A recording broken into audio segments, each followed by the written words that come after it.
한 주간 평안하셨습니까? 우리 인사 한번 하십시다. 하나님 당신을 사랑하십니다. 네. 스데반 집사라는 제목으로 오늘 사도행전 6장 말씀을 함께 나누겠습니다. 자신의 목숨을 희생할 만큼 중요한 일이 있겠습니까? 혹시 그 일이 있다 할지라도 모두가 자신의 목숨을 희생할 수가 있을까요? 때로는 자녀를 위하여, 또 가족을 위하여, 또 타인의 생명을 위하여, 의로움과 진실함을 위하여 목숨을 희생하는 이들도 있습니다. 신앙의 가장 최고의 단계라고 할 수 있는 순교가 있습니다. 믿는 자의 신앙과 삶을 위해서 희생하면서까지 그 신앙을 보여주는 순교죠. 그렇다고 모든 믿는 사람이 이 순교를 다 가능할 수가 없습니다. 순교가 가능한 것이 아닙니다. 하나님께서 그 때와 시에 순교자로서 부르시는 자만이 순교의 제물이 되어 하나님의 영광을 드러낼 수가 있습니다. 오늘 스데반은 초대교회의 순교의 제물이 되어 하나님 앞에 올려집니다. 오늘 6장에서는 바로 이 스데반이 어떻게 그 사역을 감당했는가를 우리 가운데 가르쳐 주고 있습니다. 초대교회 예루살렘 교회는 문제가 발생했을 때 지난 주일에 말씀드린 대로 사도들이 7 집사를 안수하여 세우게 됩니다. 그 일로 교회가 그 교회 내적인 다툼이 사라지고 헬라파 유대인들, 히브리파 유대인들이 하나 되어서 교회를 더욱 든든하게 세워가는 그런 자리에 이르게 됩니다. 세움받은 7 집사님들이 가장 중요하게 여겼던 사역이 바로 구제 사역이었습니다. 그러나 이 구제 사역만을 한 것이 아니라 7 집사들을 보면 때로는 어떤 집사님들은 선지자처럼 하나님의 말씀을 전하기도 했습니다. 또한 어떤 이들은 전도자로서의 그 사역을 감당하기도 했습니다. 바로 이 스데반이 그런 구제 사역과 아울러 말씀 사역을 담당했던 사람 중에 한 사람이었습니다. 이 7명의 집사들은 모두 다 헬라파 유대인들이었습니다. 물론 한 사람은 헬라에서 유대교로 개종한 사람, 이방인이었죠. 이 스데반도 스테파노스, 그래 그 이름의 뜻은 면류관이다 라는 뜻을 가진 헬라파 유대인이었습니다. 그런데 이 스데반은 그 이름처럼 초대교회에 빛나는 면류관 같은 그런 삶을 살아갑니다. 초대교회에 빛나는 면류관처럼 그렇게 사역을 감당했던 사람이 바로 이 스데반이었습니다. 말씀드린 대로 구제 사역만 한 것이 아니라 민간에 다니면서 하나님의 말씀, 복음을 전했던 사람이었습니다. 말씀 사역을 행하는데도 아주 충성스럽게 그 사역을 감당하게 되었습니다. 8절 말씀을 보면 스데반은 은혜와 권능이 충만하였다. 그로 하여금 큰 기사와 표적을 민간에 행하였다라고 말씀해 줍니다. 스데반이 복음을 전하는 그 자리에 이런 기사와 표적들이 함께 나타나게 되었다는 것이죠. 사도행전 모든 내용들을 보면 이런 기사와 표적들이 함께 있습니다. 이 기사와 표적이 있다는 것은 하나님께서 지금 그들과 함께 일하고 계시다라는 의미이기도 합니다. 하나님의 영인 성령께서 그들과 함께 하고 계시다라는 것이죠. 가장 먼저 이 하나님의 영이 예수 그리스도와 함께 일하셨습니다. 이 땅에 오신 예수 그리스도, 복음을 전하는 그 모든 장소에서 하나님께서 그와 함께 더불어 일하셨습니다. 그래서 놀라운 기적과 표적들이 예수께서 행하시는 모든 자리에 일어났습니다. 예수님이 승천하시기 전에 그 제자들을 부르십니다. 그리고 그들에게 이 사역을 위임해 주십니다. 위임. 지금까지 예수님이 행하셨던 그 일들을 이제 12 사도에게 위임해 주십니다. 마태복음 28장 18절 19절 하늘과 땅의 모든 권세를 내게 주셨으니 그러므로 너희는 가서 모든 족속으로 제자를 삼아 아버지와 아들과 성령의 이름으로 세례를 베풀고. 하나님께서 예수 그리스도에게 주신 이 사역을 예수님은 성천하시기 전에 제자들에게 위임해 주셨습니다. 제자들을 통하여 위임된 이 사역들이 행해지는 곳에 놀라운 기적과 표적들이 나타나게 될 것을 말씀해 주셨습니다. 마가복음 16장 17절 18절 믿는 자들에게는 이런 표적이 따르리니 곧 그들이 내 이름으로 귀신을 쫓아내며 새 방언을 말하며 뱀을 집어올리며 무슨 독을 마실지라도 해를 받지 아니하며 병든 사람에게 손을 얹은즉 나으리라 하시더라. 이건 표적이죠. 기적입니다. 이런 표적과 기적들이 예수 그리스도의 위임받은 제자들이 행하시는 자리에 나타났습니다. 오순절 성령 강림 이후에 제자들이 복음을 전하고 행하는 그 자리마다 이런 표적과 기사들이 함께 나타났습니다. 그런데 오늘 이런 표적과 기사가 누구에게 나타나고 있는가 하면 안수받아 세움받은 바로 스데반에게 나타나고 있었다라는 것이죠. 이 말씀은 하나님의 성령의 역사는, 하나님의 일하심은 어떤 특정한 사람만 통해서 행하시는 것이 아니다라는 것이죠. 모든 사람, 믿는 모든 사람들을 통하여 하나님께서 일하고 계시다는 것입니다. 그런데 왜 그럼 나에게는 이런 기적과 표적이 나타나지 않는가? 하나님이 일하시는 것이 아닐까라고 의문을 가질 수가 있습니다. 아닙니다. 여전히 지금도 하나님 우리를 통하여 말씀하시고 또 우리를 통하여 일하시고 우리를 통하여 역사하고 계시는 하나님입니다. 그러나 왜 나에게는 표적과 기사가 나타나지 않는가? 하다못해 내가 아플 때 기도하면 병이 낫지 않을까? 뱀은 고사하고라도, 독을 마시는 거 고사하고라도 내가 아플 때 기도하면 나아야 되지 않습니까? 근데 왜 나타나지 않는가 하고 의문을 가질 때가 있습니다. 여러분, 하나님께서 행하시는 표적과 기사는 어떤 때에 나타나고 있는가를 우리가 주목해야 합니다. 다른 것이 아닙니다. 하나님께서 일하실 때입니다. 아니, 하나님의 복음의 말씀이 증거될 때에, 그 말씀이 증거되는 자리에, 그래서 그 말씀이 맡길 경우가 있겠다 싶으면 하나님 옥문을 열어서라도 그 일들을 진행하고 계신다는 것이죠. 오늘날은 어떨까요? 우리가 말씀을 전하는데 그런 일들이 사실은 일어나지 않아도 충분히 하나님의 복음을 전할 수가 있습니다. 이미 우리 손에 있는 하나님 말씀이죠. 우리가 들은 경험한 그리스도의 말씀을 전할 수가 있습니다. 그럴지라도 지금도 하나님 필요하시다면 하나님이 일으키시는 하나님입니다. 그래서 성령의 역사하심은 오늘 주의 백성들을 통하여 일어날 수 있다라는 것을 사도행전은 말씀해 주는 것이죠. 스데반의 사역들을 통하여 우리가 볼 수 있는 것은 또 한 가지, 9절 보시면 스데반은 당시의 제자들은 히브리파 유대인들이죠. 그러니까 본토 유대인들을 대상으로 말씀을 전했습니다. 그들이 이 율법도 알고 그리고 되어진 일도 아니까 전하기가 더 쉬울 수 있습니다. 그런데 이 스데반은 그 자신이 헬라파 유대인이었고 헬라 이방 지역에 살던 유대인이었고 이제 와서 예수를 믿고 난 후에 헬라파 유대인들을 중심으로 복음을 전한 일에 매우 힘썼습니다. 그래서 아마 최초로 바울 사도가 이방인의 선교자로 부름받기 이전에 이렇게 이방인들을 향하여 복음을 전하는 사람이 아니었을까? 스데반이 바로 그런 사역들을 감당하고 있었습니다. 9절을 보시면 이른바 자유민들 이렇게 표현되죠.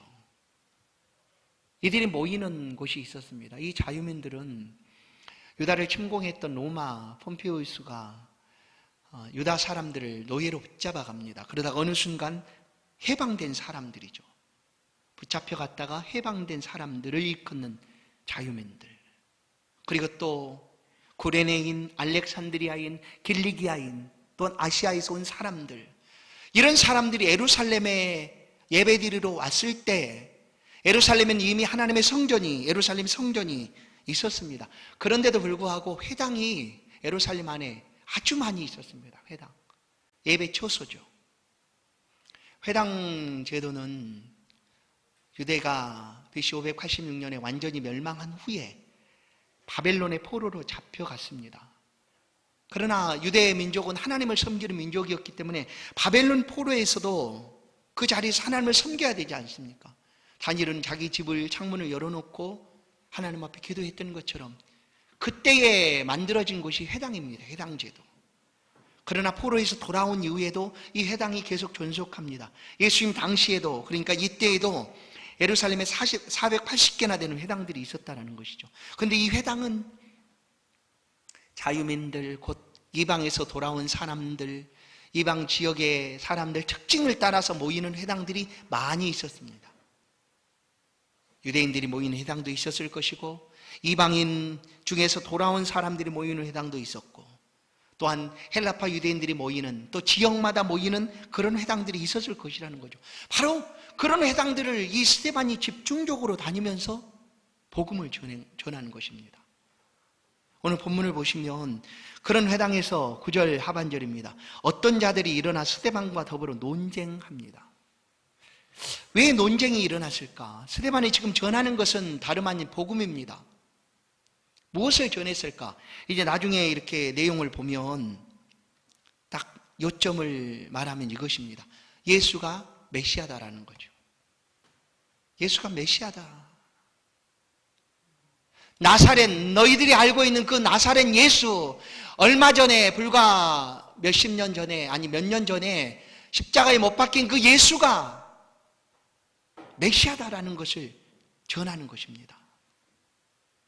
그러나 이 유대인들은 나사렛 예수를 알았지, 예수가 메시아라는 사실을 그들은 알지를 못했습니다. 그리고 인정할 수도 없었습니다. 당시의 종교 지도자들이 예수에 대해서 어떻게 가르쳤습니까? 예수는 이단 괴수다, 이단 괴수의 우두머리다 라고 가르쳤습니다.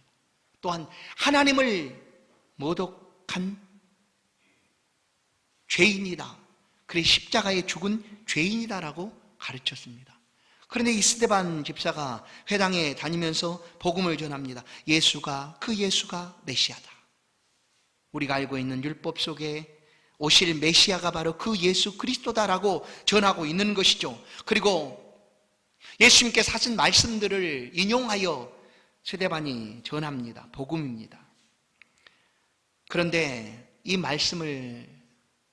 이 복음을 듣던 회당에 있던, 각 회당에 듣던 어떤 한 회당에 가서 전했을 수도 있고요, 아니면 그 여러 회당들을 다니면서 전할 때였습니다. 그때에 이런 회당에 있던 사람들이 논쟁을 하게 됩니다. 무슨 소리냐, 지금 내 말하는 것이 도무지 맞지 않는다라는 것이죠. 그러나 이 스데반은 성령과 지혜가 충만한 사람이었고, 오늘 8절 말씀에도 은혜와 권능이 충만하여 그를 통하여 많은 기사와 표적들이 나타났던 사람이었습니다. 그래서 그가 전하는 복음을 당해낼 방법이 없습니다. 그러자 이 사람들이 스데반을 붙잡기 위해서 쓴 방법이 있습니다. 그것은 바로 11절 말씀, 사람들을 매수하였다. 불량한 사람들인 거죠. 여러분, 하나님의 복음은 어느 순간 막히는 것처럼 보일 때가 있습니다. 씨 뿌리는 비유처럼 씨가 다 없어지는 것처럼 보입니다. 돌짝밭에서 새들이 먹어버리고, 가시떨기 밭에서 기운이 막혀 자라다가 죽고, 뿌리가 내리지 못해서 죽는 것 같이 보입니다. 그러나 하나님의 복음은 결코 막히지 않습니다. 사라지거나 없어지지도 않습니다. 어떤 핍박과 방법으로도 이 하나님의 복음은 사라지지 않습니다. 만약에 진리를 이런 방법으로 감출 수 있다면 기독교는 지금 존재하지 않을 것입니다. 기독교 역사 가운데 얼마나 많은 핍박이 있었습니까? 로마 시대부터 믿는 사람들을 모두 다 죽이려고 했던 일들, 각 나라의 복음이 전해지면 그 나라의 그 복음 때문에 핍박이 말할 수 없이 다가옵니다. 그런데도 이 복음은 여전히 살아서 하나님의 백성들을 담아내고 부르고 있지 않습니까? 그러니 이들이 당해낼 수 없게 되자 스데반을 거짓 증인을 세워 고소합니다. 그들이 고소하는 제목은 이렇습니다. 우리가 알고 있는 율법과 하나님의 성전을 모독했다라는 것이죠. 요한복음 2장 19절을 보시면 예수께서 대답하여 이르시되 너희가 이 성전을 헐러 내가 사흘 동안에 일으키리라 하시는 말씀이 있습니다. 스데반이 이 말씀을 인용하여 전하고 있는 것입니다. 또 마태복음 26장 61절에도 이르되 이 사람의 말이 내가 하나님의 성전을 헐고 사흘 동안에 지을 수 있다 하더라. 예수님께서 하신 말씀인데 예수님께서 공회에 붙잡히게 된 것과 똑같이 스데반도 그렇게 고발되고 있습니다. 예수님도 성전을 헐라 했다, 하나님을 모독했다라는 제목으로 붙잡힌 것처럼 스데반도 그렇게 이 말씀을 인용하여 전했다는 것 때문에 하나님의 성전을 모독하고 하나님을 모독했다라는 그런 제목을 씌워서 공회에 붙잡히게 됩니다. 이 회당에 있던 사람들은 왜 그럼 스데반을 이렇게 사람까지 매수하고 거짓 증인을 세워서 공회에 고소하게 되는 걸까? 아니, 스데반을 죽이려고 하는 걸까? 그것은 당시 종교 지도자들이 가졌던 생각과 똑같습니다. 이 예수에 관한 이야기는 이단이다라는 것이죠.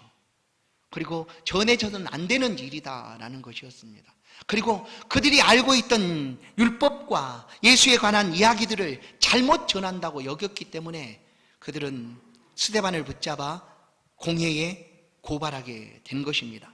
그리고 스데반이 한 말을 그들은 오해했습니다. 아니, 자기식으로 다시 편집해서 스데반을 공회에 고소하는 것입니다. 14절을 보시면 그의 말이 이 나사렛 예수가 이곳을 헐고 또 모세가 우리에게 전하여 준 규례를 고치겠다함을 우리가 들었노라. 여러분, 스데반이 이 말을 요한복음 2장 19절 이 성전을 헐라 내가 그러면 사흘 만에 세우리라 일으키리라 하는 이 말씀을 인용하여 전하는 것은 이 성전을 지금 헐겠다는 얘기가 아닙니다. 왜냐하면 유대인들은 지금 이 성전을 얼마나 숭배하고 있는지 그것이 아니다라는 것을 이 말씀을 통하여 가르쳐 주고 싶었던 것입니다. 왜냐하면 보십시오. 당시 예루살렘 성전은 모든 사람들에게 자랑거리였습니다. 예수님이 계실 때도 예수님 제자들도 성전을 보면서 예수님이 성전을 보십시오. 이 얼마나 아름답습니까? 라고 예수님께 자랑했던 제자들이었습니다. 그리고 당시 유대인들은 성전에 금을 향하여 맹세하면 지켜야 된다고 했습니다. 다른 것 아니라 성전으로 맹세하면 반드시 지켜야 된다라고 얘기했습니다. 성전이 뭡니까? 예루살렘 성전이 과연 무엇입니까? 그것은 말씀한 대로 하나님이 임재하여 계신다라는 상징입니다. 상징. 성전을 볼 때 하나님이 계시구나, 어디 지성소에 임재하여 계시는 그 장소에 하나님이 계시구나라는 것을 그 백성들로 하여금 잊지 않도록 하기 위한 상징입니다. 어느 때까지? 본체이신 성전이 우리 가운데 올 때까지입니다. 바로 성전은 그림자입니다. 그림자. 그런데 그 가운데 본체이신 그 몸이 성전이신 예수 그리스도께서 오셨습니다. 오셔서 너희가 성전을 헐라 그러면 내가 3일 만에 세우리라 하는 것은 자신의 육체를 가리켜서 하신 말씀이라고 성경은 기록하고 있습니다. 그러니까 예수 그리스도 오기 전까지는 성전은 하나님의 임재의 상징으로 그들 가운데 있었습니다. 그러나 지금 예수님이 오셨습니다. 그런데도 여전히 그들은 성전의 본체이신 예수 그리스도는 해방하고 못 받고 배반하면서 성전만 붙들고 있었다는 것이죠. 그래서 이미 부활하시고 승천하신 그 예수 그리스도가 바로 메시아이시다, 그분이 우리의 성전이시다라는 것을 성전을 숭배하고 있는 유대인들에게 말하고 싶어서 요한복음 2장 19절을 인용해서 스데반이 이야기하는 것입니다. 그런데 그 이야기를 듣고 예수님 얘기를 들었을 때 공회에 고소한 것처럼 똑같이 그들은 스데반을 공회에 고소합니다. 그러나 보십시오. 예수님은 성전이셨습니다. 예수님 십자가에 죽으실 때, 운명하실 때 히브리서는 성전 안에 있는 휘장이 찢어졌다라고 얘기합니다. 그 휘장은 절대로 찢어질 수가 없는 휘장입니다. 얼마나 견고하게 직조해서 짠 것이기 때문에 양옆에서 말이 끌어도 찢어지지 않을 만큼 견고하게 짜진 휘장입니다. 그것이 성소와 지성소를 가로막는 휘장이죠. 그런데 예수님이 운명하실 때 그 휘장이 찢어졌습니다. 그리고 그 휘장 너머에는 누가 계십니까? 하나님이 임재하는 상징 시온자, 시온소가 있는 것 아니에요? 아무나 그곳에 나갈 수 없는 그때에 예수님께서 십자가에 죽으실 그때에 찢어짐으로 모든 인류가 하나님 앞에 나아갈 수 있는 길을 열어두신 것입니다. 그래서 예수님은 내가 곧 길이요 진리요 생명이니 라고 말씀하셨습니다. 예수님께 나아갈 길을, 하나님께 나아갈 길을 그렇게 열어주신 것입니다. 오늘 우리 가운데 성전은 없습니다. 예루살렘 성전이 어디 있습니까? 이스라엘 가도 예루살렘 성전은 없습니다. 사라지고 없어요. 그 하나님이 없어진 것입니까? 아니죠. 하나님은 시간의 지성소 안에 곧 믿는 자의 심령 속에 여전히 살아 계십니다. 그래서 성경은 오늘 우리를 가리켜서 우리가 하나님의 성전이 되었노라라고 말씀해 줍니다. 고린도전서 3장 16절 너희는 너희가 하나님의 성전인 것과 하나님의 성령이 너희 안에 거하시는 것을 알지 못하느냐. 우리가 하나님의 성전이라는 거예요.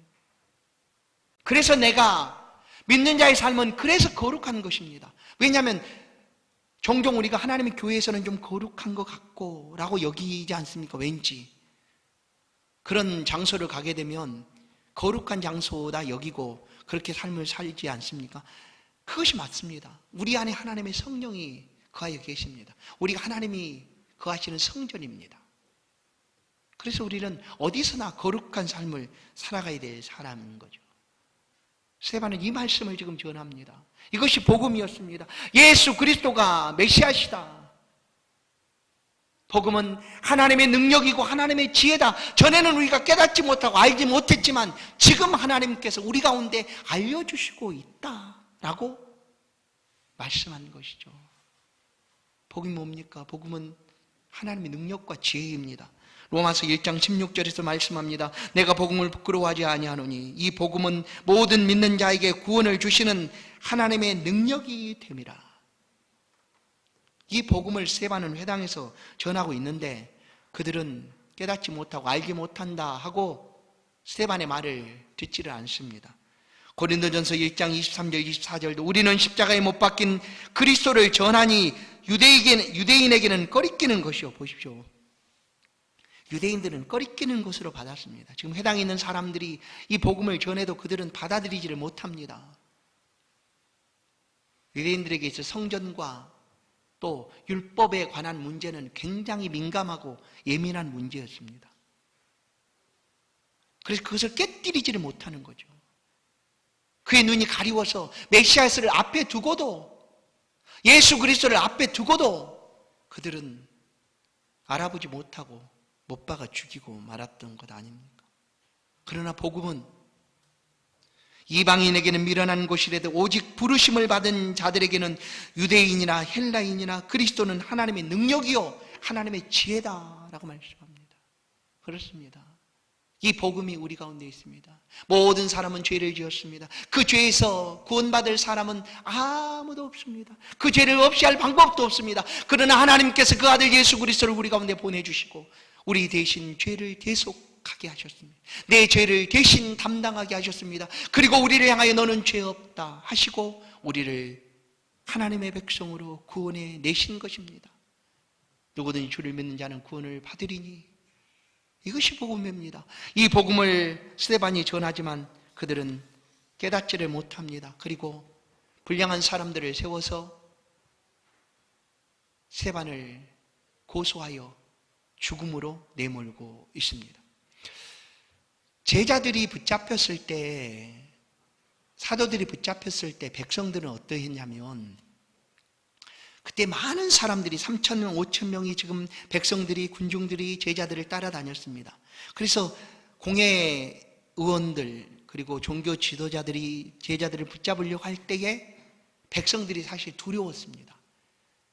혹시 이 사도들을 붙잡아 가두면 저들이 가만히 있을까? 따르던 자들이. 그래 두려웠는데 오늘 그 백성들이 스데반을 죽이는 일에 함께 찬성을 하고 있는 것을 봅니다. 보십시오. 백성과 장로와 서기관들을 충동시켜 와서 잡아가지고 바로 그 백성들에 의해서, 많은 사람들에 의해서 스데반은 공회에 붙잡히게 됩니다. 그런데 이 공회에 붙잡힌 스데반의 모습을 성경은 우리 가운데 가르쳐 줍니다. 15절 말씀이죠. 공회 중에 앉은 사람들이 다 스데반을 주목하여 보니 그 얼굴이 천사의 얼굴과 같더라. 천사의 얼굴. 스데반은 천사의 얼굴을 가지고 있었습니다. 누가 볼 때에, 스데반이 얘기하는 얘기가 아닙니다. 지금 그를 죽이겠다라고 그를 붙잡아 둔 공회의원들이 스데반을 보니까 스데반의 얼굴이 천사의 얼굴과 같다는 거예요. 그래 그 얼굴에서 빛나는 광채가 발하여지고 있었습니다. 성도 여러분, 혹시 천사를 본 적이 있습니까? 천사의 얼굴을 본 적이 있습니까? 혹시 인터넷에서 천사의 얼굴 치면 뭐가 나오는지 아십니까? 날개 달린 아기, 이렇게 해맑은 아이의 모습이 나옵니다. 과연 그게 천사일까요? 그것이 천사의 얼굴일까요? 뭐가 천사의 얼굴일까요? 지금 스데반은 죽음의 자리에 놓여 있습니다. 그런데 그 얼굴은 천사의 얼굴인 거예요.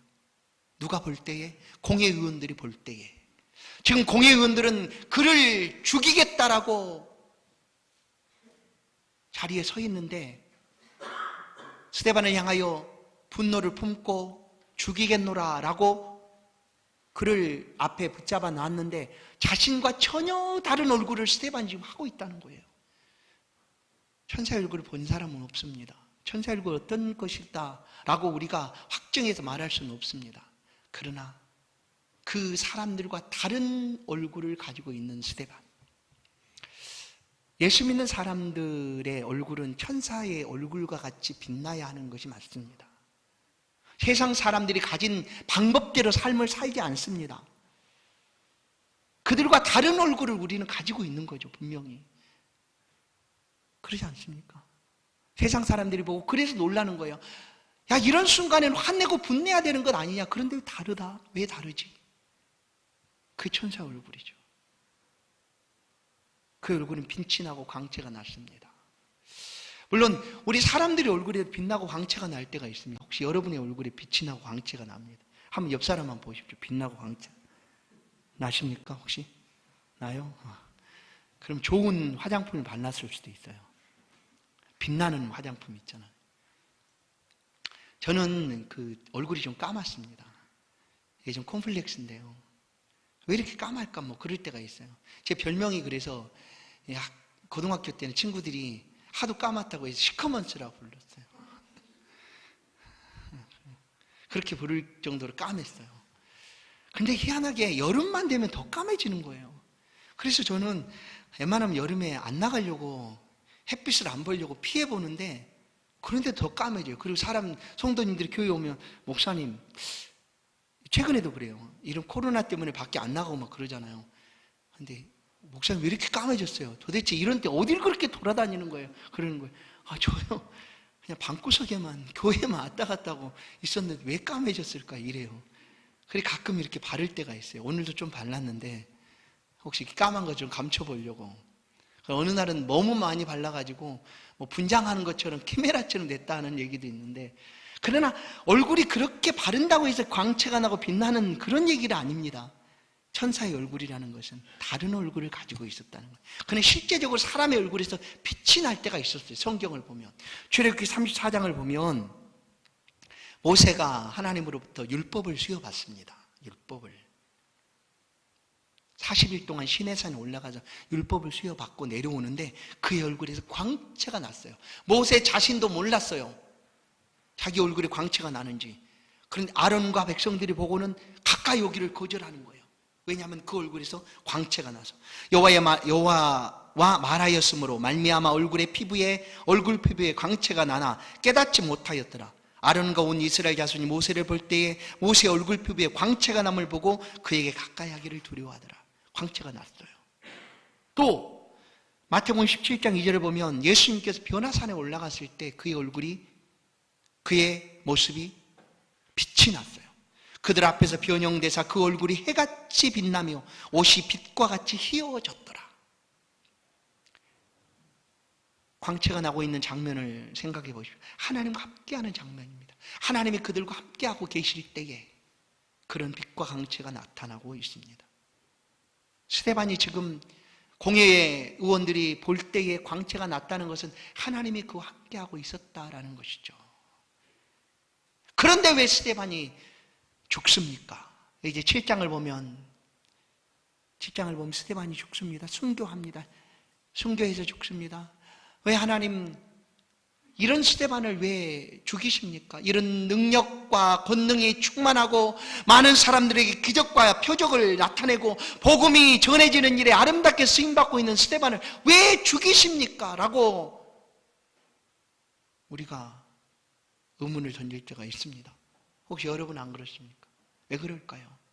알 수 없어요. 몰라요. 모르는 게 답이에요. 하나님만 아세요. 하나님의 피로 해서 스데반은 순교의 제물로 받으셨다라는 거죠. 하나님 피로 해서. 왜 하나님 나의 삶에도 하나님이 이렇게 기적과 표적과 이적을 보여주시지 왜 그렇게 안 보여주십니까? 라고 떼를 쓰십니까? 아닙니다. 때가 되면 하나님 우리를 필요로 하시면 어느 순간에 하나님께서 우리를 그렇게 사용하실 것입니다. 아니 순교의 제물이 지금 아닐지라도 지금 우리가 살아가는 삶을 하나님은 사용하고 계십니다. 예수 그리스도를 믿고 세상 사람과 다른 얼굴을 가지고 다른 가치관을 가지고 믿음으로 살려고 하는 주의 백성들이 삶의 자리에 하나님이 함께 하셔서 동행하시고 붙들어 주시는 줄로 믿습니다. 그래서 성도들의 얼굴은 천사의 얼굴과 같아야 돼요. 스데반뿐이 아니라 우리 얼굴이 이렇게 빛이 나고 광채를 발해야 된다라는 것입니다. 이제 말씀을 맺습니다. 스데반은 그 직무에 충성했던 사람이었습니다. 집사로 세움받았지만 성도들을 섬기며 협력하는 교회 사역을 협력하는 일에 힘썼습니다. 오늘 우리 가운데 주신 직분들이 무엇입니까? 우리에게 직분도 마찬가지입니다. 주의 종의 목회를 돕고 하나님 교회를 온전케 세워가는데 쓰임받는 직분이어야 합니다. 스데반은 그 이름처럼 면류관 같은 삶을 살았습니다. 그리고 그의 삶이 이처럼 빛났습니다. 여러분, 우리도 이렇게 빛난 삶을 살아갈 수 있습니다. 보십시오. 천사는요, 지금 우리가 천사를 동경합니다. 사실 천사를 한번 봤으면 좋겠다. 나도 천사처럼, 천사도 영적인 존재니까 능력도 발휘하고 어떤 제한도 사람보다 훨씬 없지 않습니까? 뛰어난 존재죠. 그러나 그 천사는 종으로서 하나님의 백성들을 섬기도록 부름받은 피조물입니다. 나중에는 이 천사가, 지금은 우리가 좀 천사보다 못한 존재로 창조되었지만 지금 우리는 이 땅의 삶을 살아가면서 천사보다 더 귀한 일을 행하도록 부름받은 하나님의 자녀들입니다. 뭘까요? 우리는 하나님께서 우리를 통하여 하나님의 아름다움과 하나님의 사랑스러움과 하나님의 은혜와 복과 덕을 선전하도록 부름받은 하나님의 사람들입니다. 그래서 훗날에 천사들이 하나님의 백성들을 수종들게 된다라는 거예요. 얼마나 놀랍습니까? 그래서 우리는 이 땅을 이런 얼굴을 가지고 살아가야 합니다. 스데반은 죽음의 순간에도 천사의 얼굴과 같이 그 얼굴에서 빛이 발하여졌습니다. 사랑하는 성도 여러분, 지금도 하나님은 우리를 믿어주십니다. 스데반을 믿은 것처럼 우리를 믿어주십니다. 그리고 그 삶의 충성을 다할 수 있도록 곁에서 함께 해주시고 있습니다. 이 하나님의 은혜를 붙잡으시고 우리의 삶에 우리 얼굴도 천사처럼 광채를 발하고 빛나는 그런 면류관 같은 삶을 살아가는 주의 백성들 되기를 간절히 소원합니다. 빌립보서 2장 15절 16절 말씀을 읽고 마치겠습니다. 빌립보서 2장 15절 16절 우리 한 목소리로 함께 읽겠습니다. 시작. 이는 너희가 흠이 없고 순전하여 어그러지고 거스르는 세대 가운데서 하나님의 흠 없는 자녀로 세상에서 그들 가운데 빛들로 나타내며 생명의 말씀을 밝혀 나의 다름질이 헛되지 아니하고 수고도 헛되지 아니하므로 그리스도의 날에 내가 자랑할 것이 있게 하려 함이라. 아멘. 하나님 아버지 감사합니다.